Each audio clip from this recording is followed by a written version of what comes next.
నమస్కారం, welcome to I dream. నేను మీ విజిత. ప్రస్తుతం మనతో పాటు ఉన్నారు ప్రముఖ ఆధ్యాత్మికవేత్త సుభాష్ శర్మ గారు. ఇప్పుడు గురుగారితో మాట్లాడి మరిన్ని విషయాలు తెలుసుకుందాం. నమస్కారం గురుగారు. శ్రీమాత్రే నమః. గురుగారు, ఈ మాసంలో వచ్చే ఏకాదశిని నిర్జల ఏకాదశి అంటారు కదా. మరి నిర్జల ఏకాదశి అనగానే ఏమైనా ప్రత్యేకత ఉందా? నార్మల్ గానే ఏకాదశి అంటే అందరూ ఉపవాసాలు ఎక్కువగా ఉంటూ ఉంటారు. మరి ఈ ఏకాదశి రోజు ఏం చేస్తే బాగుంటుంది గురుగారు? తప్పకుండా తెలియజేస్తానమ్మా. ముందుగా ప్రేక్షకులందరికీ శ్రీమాత్రే నమః, శ్రీ గురుభ్యో నమః.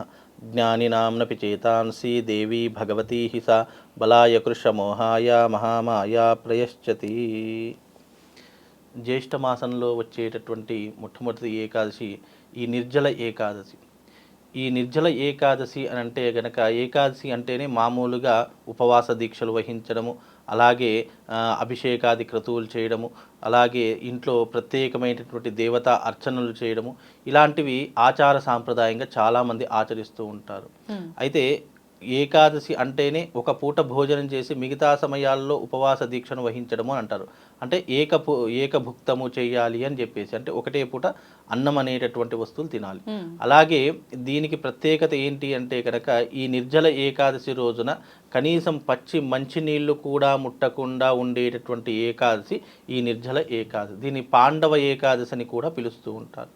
అయితే ఈ ఏకాదశికి ప్రత్యేకత ఏంటి అంటే, జ్యేష్ఠ మాసము మాసాలలోకెల్లా పెద్ద మాసం ఏది అంటే జ్యేష్ఠ మాసము అని పిలువబడుతుంది. అలాగే అంటే జ్యేష్ఠపుత్రుడు, జ్యేష్ఠ మాసము అనేటటువంటి, అంటే ఇంటికి పెద్ద అయినటువంటి వాడు జ్యేష్ఠ కుమారుడు అని అంటాము. అలాగే మాసాలలోకెల్లా పెద్ద మాసం ఏది అని అంటే గనక అది జ్యేష్ఠ మాసము అని మన జ్యోతిష శాస్త్రంలో చెప్పడం జరిగింది. ఎందుకని గురుగారు? అంటే పెద్ద అంటే మాసాలలోకెల్లా ఉత్తమమైనటువంటి మాసం గాను, అలాగే ఈ జ్యేష్ఠ మాసం అనేటటువంటి, జ్యేష్ఠ అంటేనే పెద్దది అని అర్థము. అంటే పెద్దది అని అంటే ఈ మాసాలలోకెల్లా ఉత్తమమైనటువంటి మాసం గాను, ఈ మాసంలో అంటే ప్రతి మాసంలో ఏవో ఒక పండుగలు వస్తుంటాయి, కానీ జ్యేష్ఠ మాసంలో పండుగలు ఉండవు. ఎక్కువ శాతం మీరు ఏ మాసంలో తీసుకున్నా 1-2 పండుగలు వస్తూ ఉంటాయి, కానీ జ్యేష్ఠ మాసంలో ఎలాంటి పండుగలు ఉండవు. అంటే జ్యేష్ఠ మాసం అంటే మిర్గం ప్రారంభం అవుతుంది, అంటే వర్ష ఋతువు ప్రారంభమై వర్షాలు అధికంగా కురిసేటటువంటి సమయం జ్యేష్ఠ మాసం. ఈ జ్యేష్ఠ మాసంలో ప్రత్యేకంగా ప్రతి ఒక్కరు ఉపవాస దీక్షను ఆచరణ చేసుకోవాలి. అలాగే అంటే ఉపవాస దీక్షకు కూడా కొన్ని నియమాలు చెప్పడం జరిగింది. ఈ నిర్జల ఏకాదశి రోజున కఠోరమైనటువంటి నియమంతో ఏకాదశాన్ని మనము ప్రారంభం చేసుకోవాలి. ఇంకోటి అందులోనే ఏంటంటే, సోమవారం రావడం చాలా విశేషం. సోమవారం ఏకాదశి వచ్చింది అంటే శివుడికి చాలా ప్రీతికరమైనటువంటి రోజుగా భావన చేస్తాం. అసలు ఏకాదశి అంటేనే విష్ణుమూర్తికి ప్రీతికరం అని చెప్తాము శాస్త్రం నందు. కానీ ఇది సోమవారము అంటే శివుడికి ఇష్టమైనటువంటి వారం వచ్చింది కాబట్టి దీనిని శివప్రీతిగా భావన చేసుకుని శివాలయానికి వెళ్ళి ఏకాదశి రోజున ఉదయకాలం అంటే బ్రాహ్మీ ముహూర్తంలో అభిషేకాది క్రతువులు నిర్వహించాలి. అంటే ఎందుకు నిర్వహించాలి అనే ఆలోచన చాలా మందికి రావచ్చు. ఈ మనకు డబ్బుని ప్రసాదించేటటువంటిది లక్ష్మీదేవి అని చాలా మంది భావన చేస్తారు. నిజంగానే డబ్బు రావడానికి లక్ష్మీదేవి కారణమవుతుంది అని అంటారు. కానీ ఐశ్వర్యకారకుడు ఎవరు అంటే సనాతన ధర్మంలో శివుడు ఐశ్వర్యకారకుడు. మనకు డబ్బు రావాలన్నా, ఐశ్వర్యం రావాలన్నా, అలాగే ఆయుష్ పెరగాలన్నా, జీవితంలో ఉన్నతమైనటువంటి శిఖరాలను అధిరోహించాలన్నా శివుడి యొక్క అనుగ్రహం మనకు కావాలి.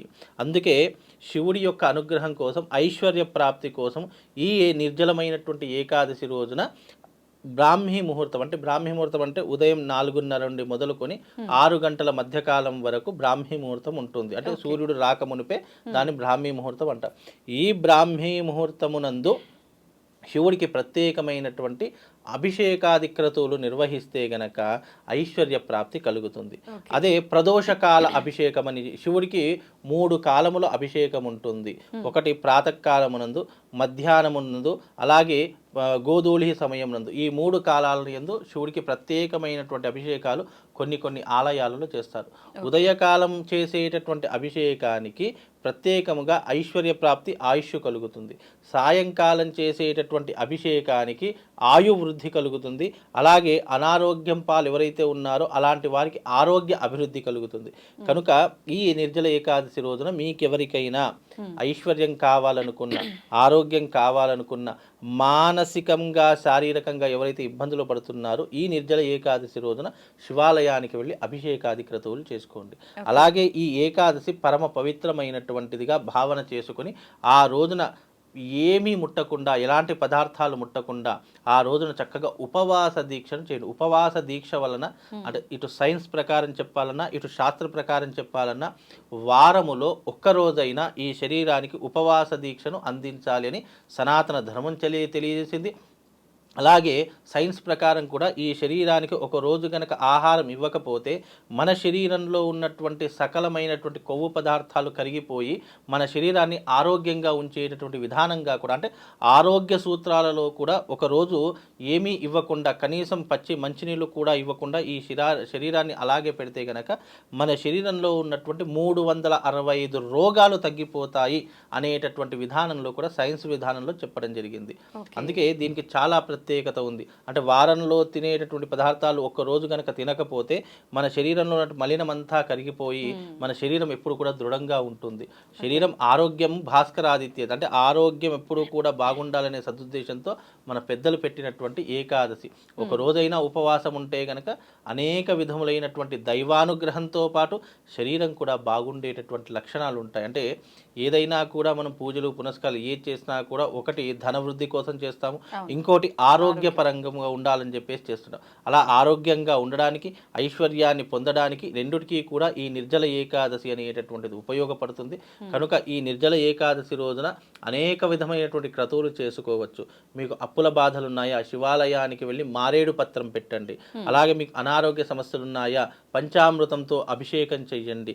అలాగే మీకు వివాహం కావట్లేదా, అలాగే తేనెతో అభిషేకం చెయ్యండి. సంతానం కావట్లేదా, చక్కెరతో అభిషేకం చెయ్యండి. ఇలా ఎన్నో రకములైనటువంటి ద్రవ్యములు ఈ నిర్జల ఏకాదశి రోజున గనక శివాలయానికి వెళ్ళి అభిషేకాది క్రతువులు చేస్తే వాళ్లకు అనుకున్నటువంటి కోరిక తప్పకుండా నెరవేరుతుంది.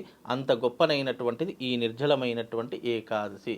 కనుక దీనికి అంత ప్రాముఖ్యత సంతరించడం జరిగిందమ్మా. అంటే ఆలయానికి వెళ్ళాలా గురుగారు, ఇంట్లో కూడా చేసుకోవచ్చు అభిషేకం? అయితే ఇక్కడ ఆలయము అనేటటువంటి ప్రాధాన్యత ఎందుకు ఇచ్చారు అని అంటే, ఇంట్లో చేసేటటువంటి దానికి ఆలయంలో చేసేటటువంటి దానికి రెండుకి చాలా వ్యత్యాసం ఉంది.